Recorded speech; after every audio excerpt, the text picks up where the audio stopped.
Buenas noches a todos. Quizá no es primera vez que me han visto en algún programa acá en la ciudad de Punta Arenas, pero es primera vez que tengo la posibilidad de conducir un programa que va a ser muy especial.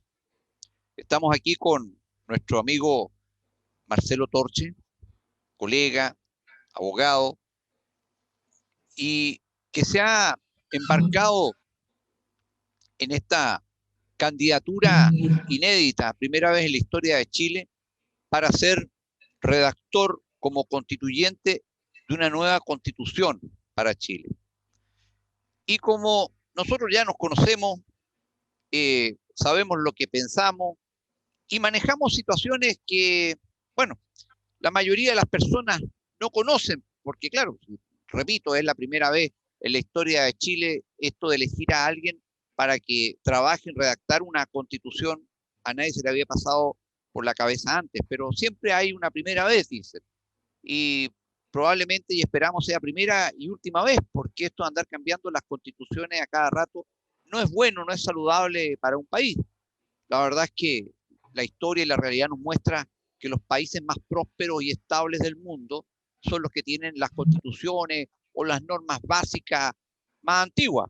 Entre ellas, Inglaterra. Inglaterra empezó a construir su constitución por allá por el 1215, Carta cuando Magna. era rey medio a la fuerza el monarca Juan. Bueno, y nunca la escribió, juntó un montón de textos escritos y ahí funciona lo más bien y los británicos dicen Dios salve a la reina. Bueno, Marcelo, hablemos nosotros bien derechamente, algo que a todo el mundo que conoce el tema constitucional le preocupa. Se teme que en este año electoral en que en abril vamos a elegir los constituyentes y recién va a partir ahí el ciclo de la convención constituyente, pero después, el segundo semestre, vienen las elecciones grandes, las elecciones de presidente, de core y sobre todo de parlamentario. Aquí va a haber un desfile de ofertones. Mucho se habla de que la novedad de esta constitución debieran ser los llamados derechos sociales. ¿Por qué no conversamos un poquito sobre ese tema de los derechos sociales? Porque mucha gente cree que esto de la Constitución es como un programa de gobierno, ¿eh? Una cosa así maravillosa que va a quedar a nivel constitucional y que el país simplemente porque lo escribe y lo desea va a ser un país rico y próspero y desgraciadamente no es así, ¿no es cierto?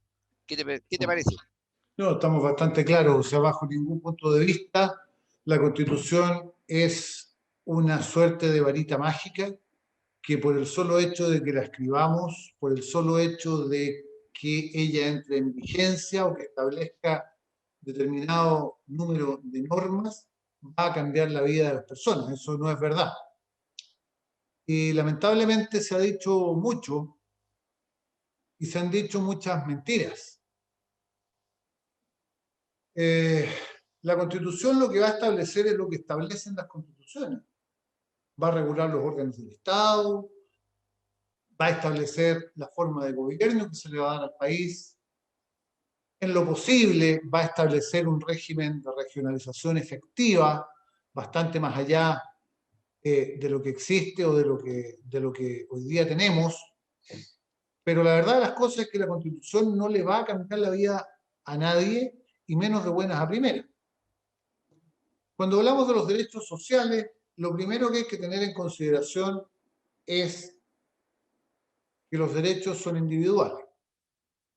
Y son individuales precisamente porque son las personas, los individuos, los que son sujetos de derechos. Por lo tanto, cuando se pretende hablar de derechos sociales, tenemos dos posibilidades.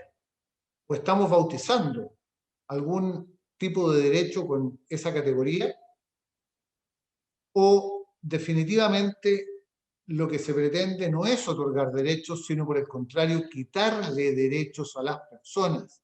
Porque si hablamos de derechos sociales, significaría que quien tendría que asumir el rol social para ejercer determinados derechos tendría que ser el Estado, el fisco.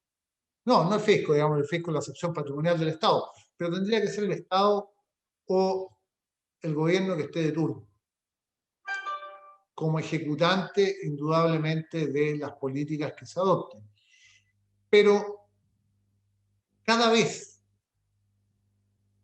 que le otorgamos derechos al Estado, estamos sacrificando derechos y libertades de las personas. Entonces, es bastante peligroso hablar de ese tipo de derechos, porque va a significar que, por un lado, si queremos dar derechos que llamémosle como queramos que le llamemos y que se los vamos a otorgar al Estado, va a significar que quienes van a perder derechos, quienes van a perder libertades, van a ser las personas. Y eso ya es un problema. Y es un problema, y lo he repetido varias veces en distintos lados, y es un problema porque estaríamos yendo exactamente en contra de lo que son los principios constitucionales. Porque una constitución lo que tiene que ser es precisamente un instrumento que defienda los derechos de las personas. Un instrumento, una herramienta para que las personas se defiendan de los gobernantes y de los legisladores. De tal manera que si fortalecemos el poder político, quien pierde en definitiva es la gente. Entonces, Mira,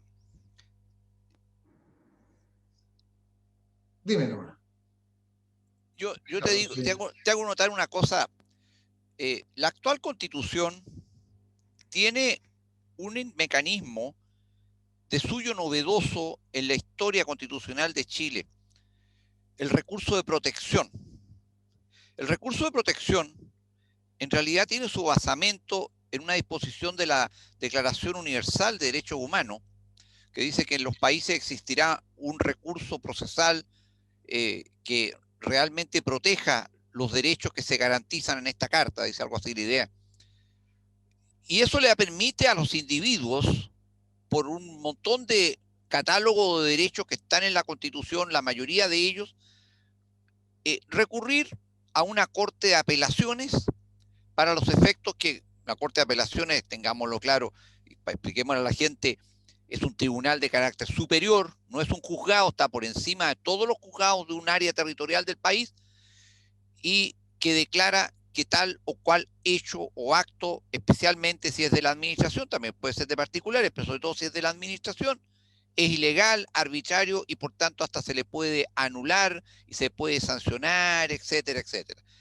Entonces, esto no existía antes, pero fíjate que este tema de la Constitución nueva tiene bemoles ideológicos, claro, no podemos ocultarlo esto, la presión que ha hecho sobre todo los sectores políticos de izquierda en Chile y muy fuertemente desde octubre del año 2019 para cambiar la Constitución.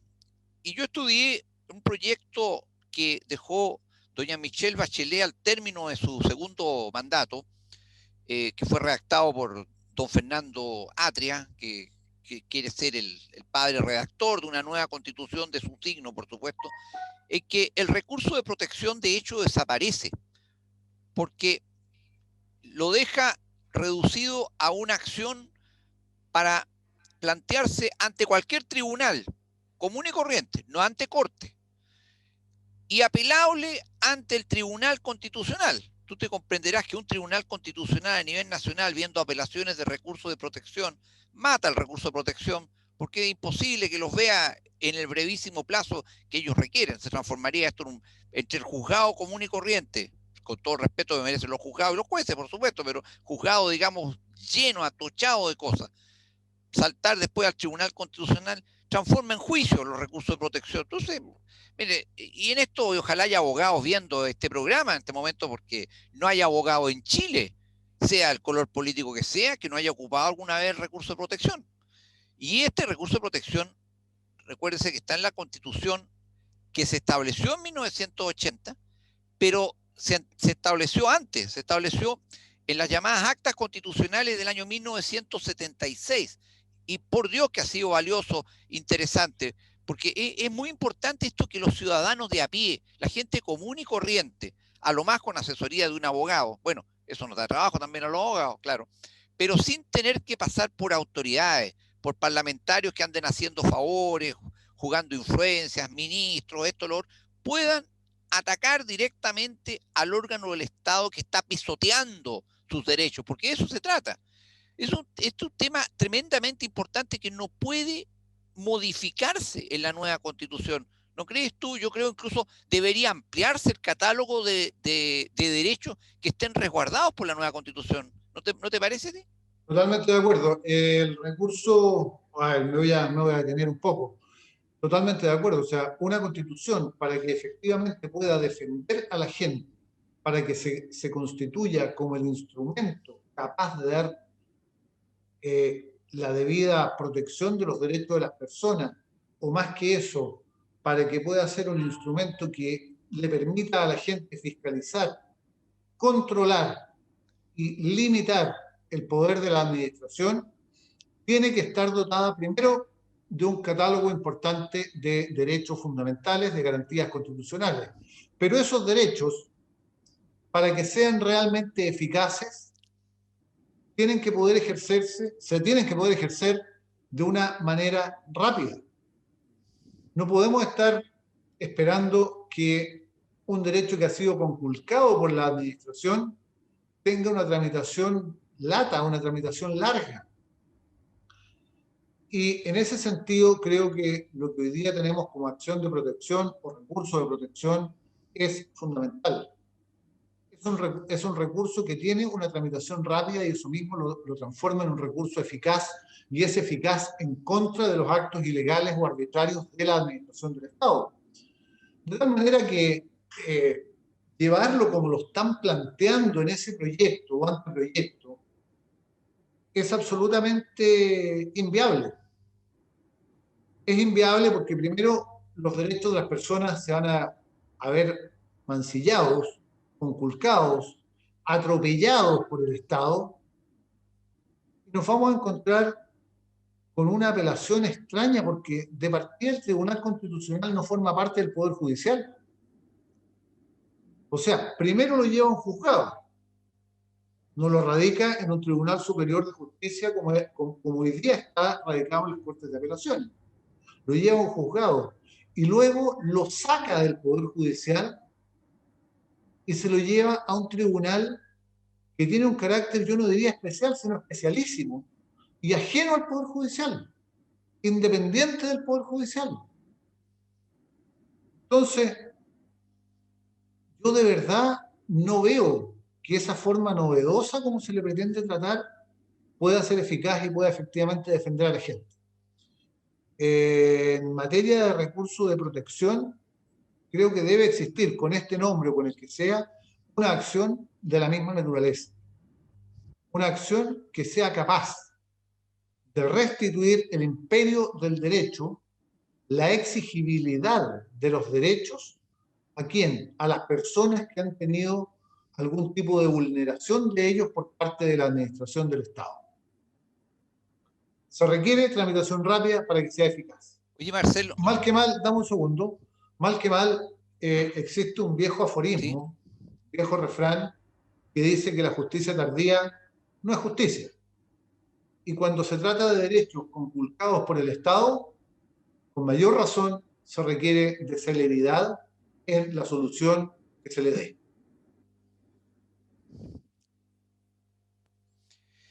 Fíjate que yo te iba a decir que ya lo mencionaste de nuevo en varias entrevistas y varias oportunidades que te hemos escuchado.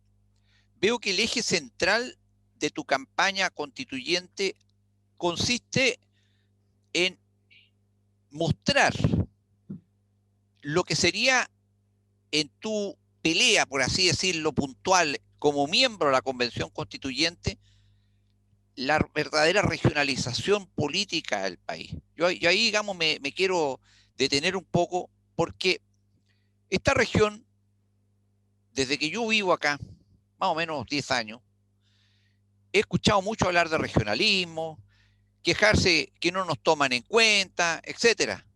Bueno, ahora en la cancha se ven los gallos, porque ahora la región tiene la oportunidad y la única que va a tener de estar bien representada por gente de la región, no por políticos profesionales, o sea, gente que ha hecho de la política su profesión. Yo sé que tú no lo has hecho, primera oportunidad que estás metido en política, lo que no significa que seas ignorante del tema. Lo que pasa es que, quizás concordarás conmigo, es que este es un sistema cooptativo, un sistema que no le da oportunidades a la gente común, entre comillas digo porque es gente, como el caso tuyo, mucho más preparada que el promedio de los políticos que tenemos hoy día, porque redactar una constitución son palabras mayores, es decir, las leyes quedan mal hechas, una constitución con mayor razón puede quedar mal hecha y ser un verdadero desastre, porque la gente es bueno que entienda que tú colocas una línea en la constitución o la cambias donde no corresponde y puedes echar abajo, por ejemplo, todo el Código Civil, por decirte, porque es el cimiento de todo el edificio jurídico. Entonces, es un asunto muy delicado, y yo te lo digo sin ánimo de ostentación, no porque tú y yo tengamos de edades más o menos parecidas, somos abogados ya con bastante experiencia, varios años, pero la verdad es que solamente los abogados con experiencia y con estudios, ambos, tenemos una visión de conjunto de lo que se llama el fenómeno jurídico. Entonces nos damos cuenta en una constitución, además no se puede hacer como con un sistema de parche. Pero bueno, volvamos al tema de la regionalización política. Dos grandes temas. Es el tema esencial de tu campaña, ¿sí? Sí, es efectivo. Me tocaste dos grandes temas Es tu ahí, tema Claudio. esencial, Dos grandes temas ahí me sí. tocaste. Uno, efectivamente, la constitución no puede ser hecha por cualquier persona. No puede ser hecha como se vendió en un momento por la señora Juanita, que mucho aprecio a muchas señoras Juanitas, pero la verdad de las cosas es que la constitución tiene que ser muy bien redactada, no puede ser ideológica ni para un lado ni para el otro lado, no puede ser una constitución que contenga eh, ninguna, absolutamente ninguna cosa que merezca ser cambiada a los 3 días. Si hacemos una constitución, tenemos que hacerla bien. Tenemos que hacer una constitución que sobreviva a los gobiernos de turno. En eso vamos a tener que trabajar. Pero un tema esencial, creo que es precisamente el motivo de tu pregunta, porque lo he tocado en distintas entrevistas, es el tema regionalización. Es cierto. ¿Por qué? Porque en la práctica, lo que se produce respecto de Magallanes es una verdadera discriminación geográfica. Yo quiero preguntar a cualquiera que esté viendo en este minuto el programa, ¿qué ministro de Estado hay que venga de Magallanes? ¿Cuántos directores de grandes empresas del centro del país provienen de Magallanes? Pero vámonos más abajo, vámonos a lo cotidiano. ¿Cuántos niños o jóvenes que hoy día entran a la universidad o quieren entrar a la universidad tienen acceso, por ejemplo, a becas deportivas, a no ser en la Universidad de Magallanes, que está acá en la región, pero que tampoco tiene la amplia gama de carreras que se ofrecen por otro lado? ¿Cuántos tienen acceso a becas deportivas? Habiendo mucho talento en la región. ¿Por qué jóvenes muy talentosos no son elegibles para eso? Y la respuesta es una sola. Porque lamentablemente, cuando uno ve Magallanes, es una región que tiene prácticamente un solo acceso, o por lo menos un solo acceso normal. Entramos por avión. Magallanes verdaderamente se comporta como si fuese una isla, a la cual se accede por avión, mucho más lento, en el caso de mercadería por barco, y si tiene que ser por tierra, no puede ser por el territorio nacional. No es caso.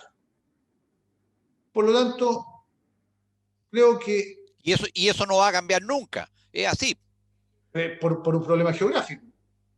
Por lo tanto, acá lo que se Claro, necesita hay, y es aprovechar además la nueva figura que viene de los gobernadores regionales,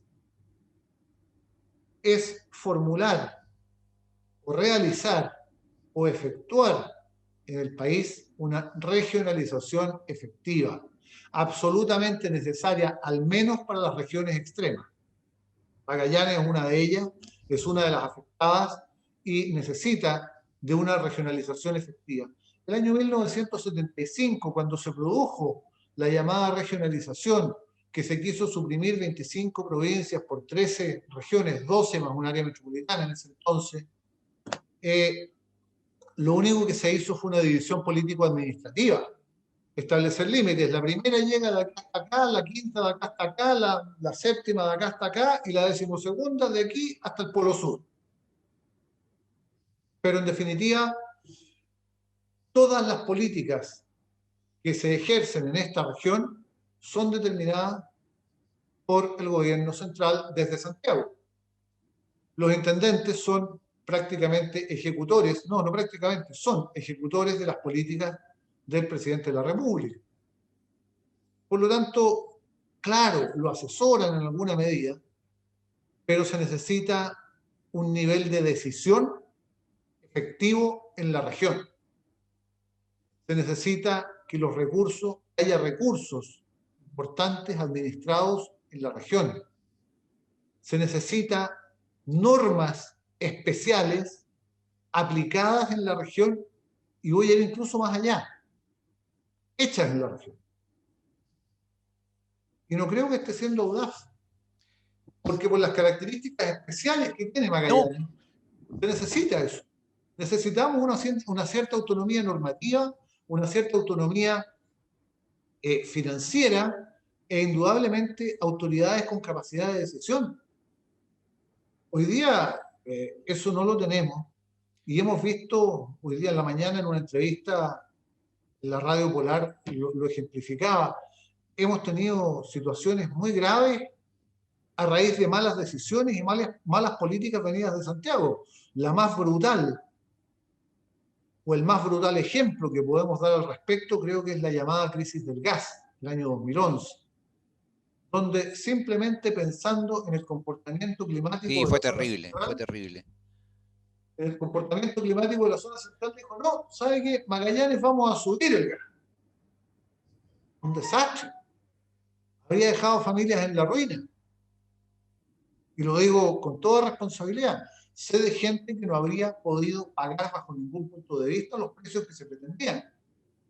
Porque resulta que en Magallanes el gas se ocupa invierno y verano, noche y día para calefaccionar absolutamente todo, las casas, los negocios, oficinas, absolutamente todo tiene que ser calefaccionado y el eje central de la calefacción es el gas. Y simplemente pensaron en que en la zona central son 3 meses de frío y punto. Se está adoptando una medida que fue desastrosa. Bueno, eso es falta de conocimiento, falta de cercanía con la región. La única manera es que esta región tenga una adecuada autonomía que le permita desarrollarse como le corresponde. Esa es la única solución y eso tiene que quedar Sí, reflejado en la Constitución. y yo creo, Marcelo, porque las normas, como las leyes, las constituciones, hasta por ahí nomás pueden servir. Lo más importante es que se vaya produciendo un cambio de mentalidad. Una de las cosas que más me impresionó de esta región cuando llegué a ella, tiene muchas cosas buenas, pero hay también una tremenda dependencia mental en el sector público y en el sector privado Sí. con respecto a la toma de decisiones en el centro del país. Es decir, aquí todo se consulta. ¿Acaso teniendo facultades para tomar decisiones, no toman decisiones? Y eso es tremendamente grave.